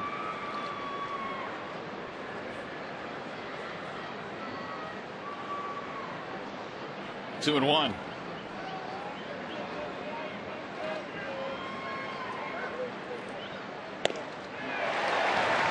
Laporta thought he could catch up with that pitch out of the strike zone. He couldn't do it. Well, Laporta knows why he's up there. He's up there to try to hit one out, which he has done 3 times already this year in an Indians uniform. They got him in the CC Sabathia deal last year at the trade deadline. He was the major piece of that deal that Cleveland got.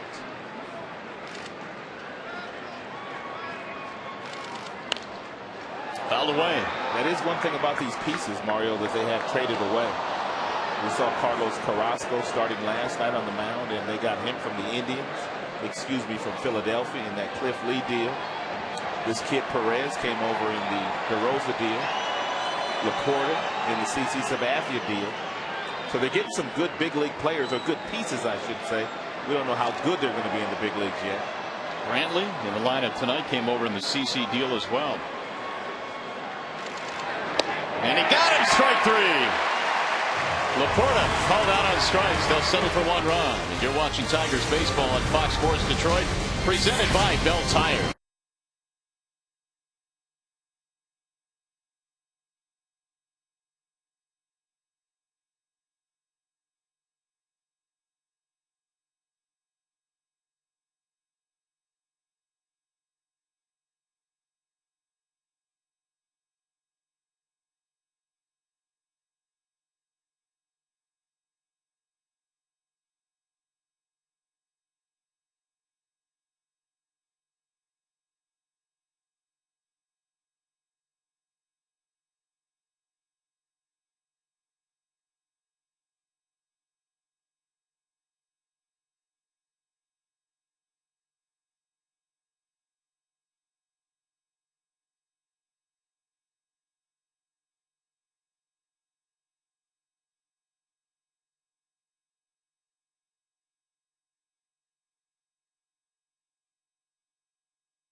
of time since 1849. And by Beaumont Hospitals. Do you have a Beaumont doctor? 25,000 plus on hand here tonight as we check out our Comerica Bank game summary. Johnny Peralta committing 3 errors in this game. That is a career high. Aaron Laffey 6 1/3, allowing 7 hits, 3 runs. Rick Porcello really good tonight. 7+ innings, 2 earned runs, didn't walk anybody. Kelly Shopik will enter the game now. He will catch for the departed Torregas. And the new pitcher is Rafael Perez. Rafael Perez's stuff is way too good to have these types of numbers. 7 earned run average. 7. 27 strikeouts and 37 2/3 with 20 walks. And they're hitting .331 against him. He can, however, be awfully tough on left-handed batters with that slider. Anderson swings on the first pitch. This will be a lazy fly ball to Brantley. 1 gone. Curtis was not going to let him get to that slider.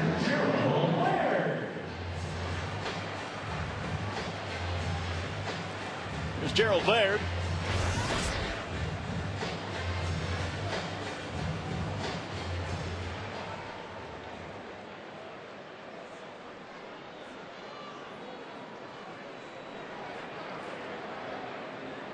Gerald has hit the ball on the ground 3 times, twice resulting in a double play.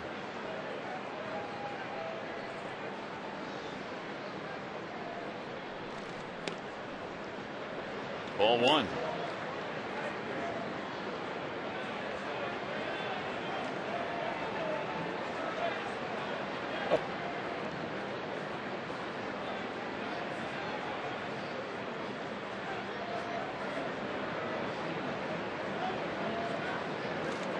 Laird showing bunt.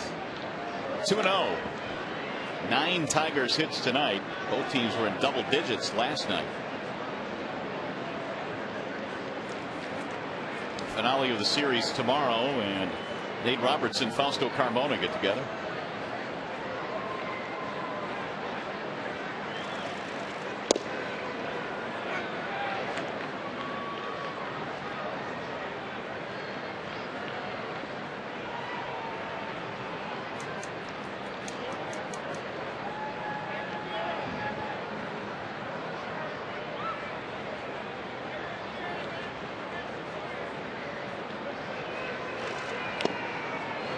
Two and 2 on Laird.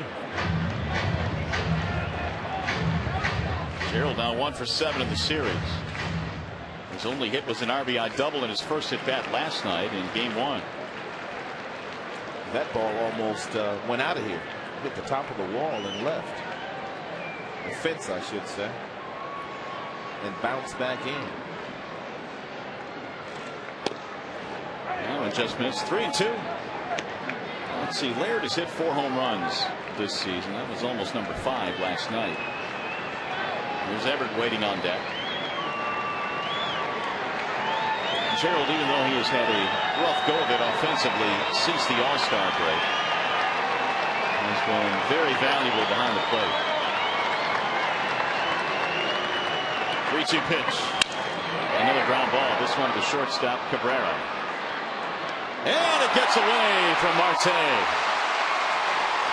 Gerald rounding second. He's coming to third. And he is safe. Indians have been sloppy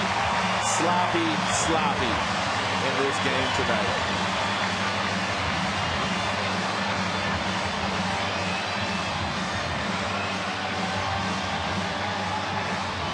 To say the least. It's a routine ground ball.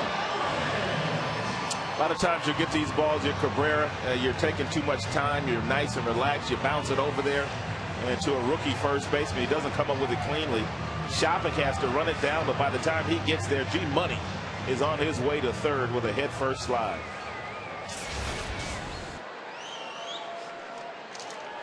Another error, the 5th of the game for Cleveland. Infield coming in against Adam Everett. What a huge run standing at third base right now.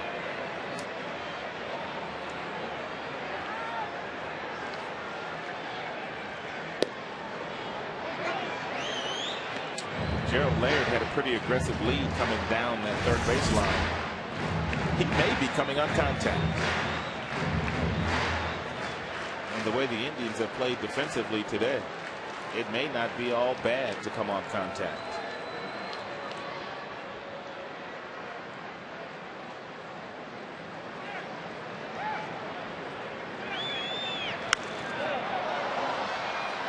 No balls, 2 strikes on Everett.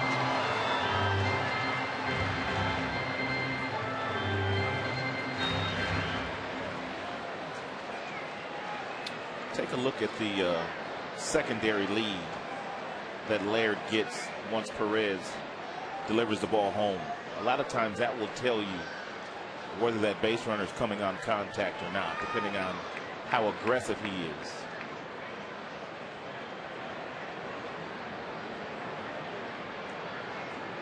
This is your regular lead. The secondary lead would be after the ball's on its way.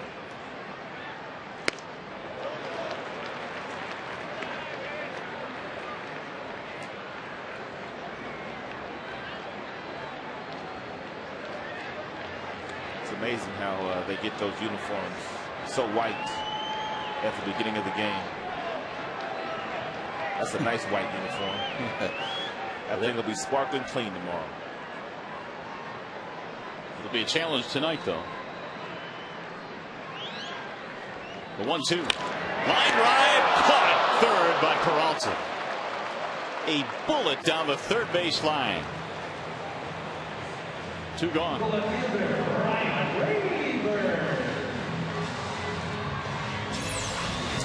You already know, if you're Laird on third base, ball hit on the line, you got to be getting back, and he's able to get back. Nice snap here by Peralta.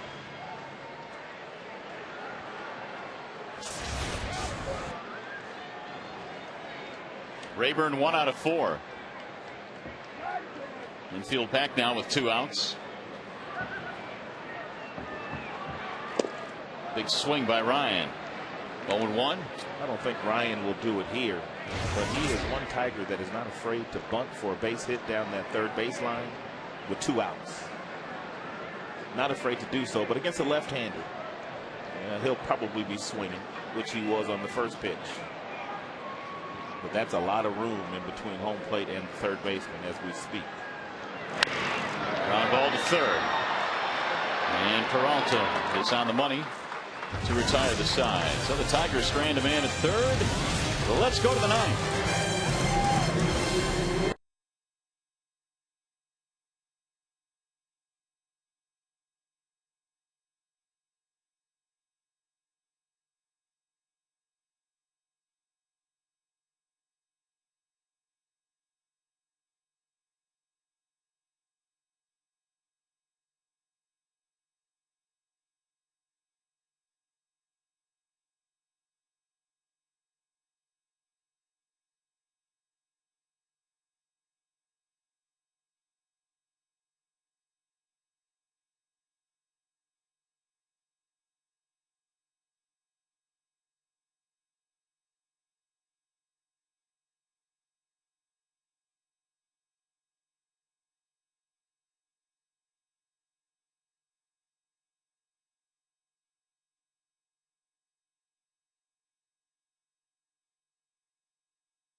Well, we've got the final game in this series coming up here tomorrow On Fox Sports Detroit and Fox Sports Detroit HD, and Fausto Carmona and Nate Robertson will hook up. Fausto's had some control issues this year. Looks like 57 walks against 58 strikeouts and an earned run average over 6 for Fausto. We'll be on the air just prior to the first pitch at 1 o'clock, presented by Bell Tire tomorrow afternoon. So Fernando Rodney comes on to try and get a save in the second consecutive night in this series. He's been good this year in that regard. 30 saves and 31 opportunities with an outstanding earned run average and almost a strikeout an inning. And he's got the top of the lineup to deal with: Sizemore, Cabrera, and Chu. 2 pitches is what Rodney features, and they're above average major league pitches. Mid-90s fastball and a changeup that we see a lot of big league hitters simply swing and miss at. Can't hit it.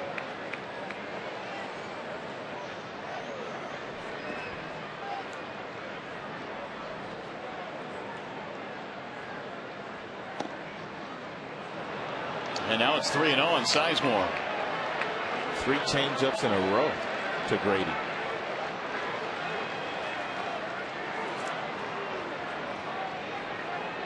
Cabrera waiting on deck. And he lost it. Another changeup. So he'll bring the tying run to the plate. Leadoff walk here in the ninth. It's going to bring up Asdrubal Cabrera.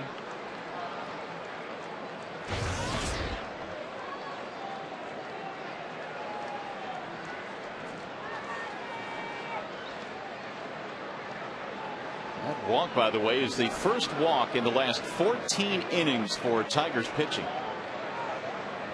They have stayed away from the free passes. Cabrera 1 for 3.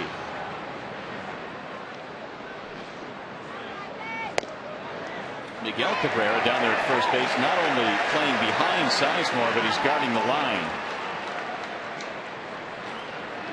In case Asdrubal hooks one down the first base line. Well, pretty good bet if Rodney throws that changeup to Cabrera. Yeah, that's something he can get out in front of and hook down that first base line. He's not going to turn on that fastball at 96 miles an hour, but that changeup, he can do it. So I guess the Tigers really not all that concerned with Sizemore stealing second here. Apparently not. 13 steals for Grady.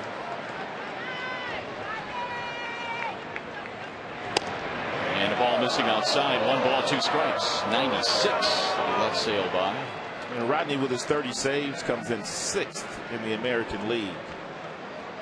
David Artsma of the Seattle Mariners has 32.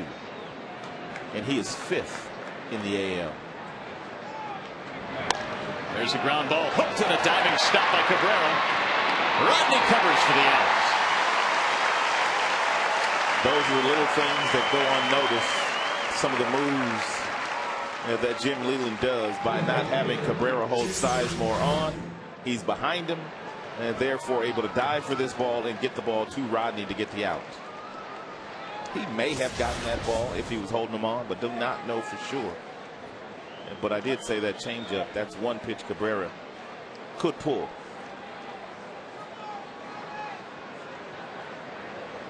Well, they got to keep Big Chew in the ballpark, partner. And the best way to do that, getting to hit it to center field. That's Rodney's goal. Keep him in the ballpark. And Tom Cass is telling us that he has hit 97, and he has gone as low as 82 to the first 2 hitters of this inning.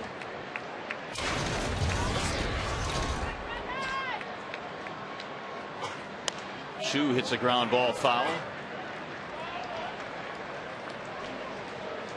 He's 1 for 3, had a single and scored their first run way back in the first. The Indians got 1 in the first, 1 in the 8th, and nothing in between. 14 home runs for Shin-Soo Choo.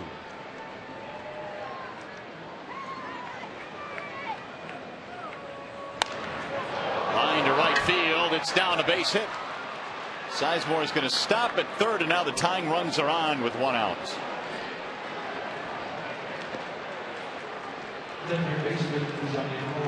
And here comes Johnny Peralta.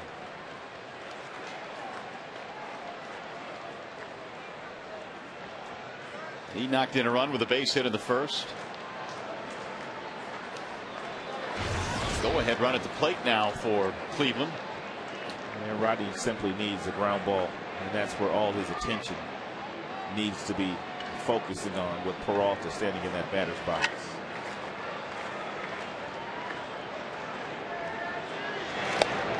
Ball one. Only 1 for 15 with 6 strikeouts in his career against Rodney. 17 double play balls for Peralta.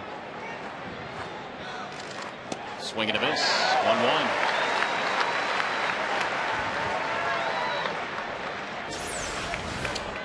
This swing and miss changeup. You can't stay back long enough to get to it. And a lot of guys go up to the plate looking for it, and you still can't hit it.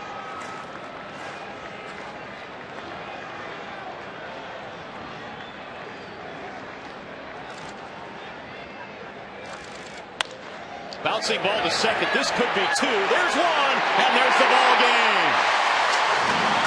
A 4-6-3 double play to end the game. Make that 18 ground ball double plays that Peralta has hit into this year. And as they do on most nights when Rodney's towing the rubber, they shake hands after.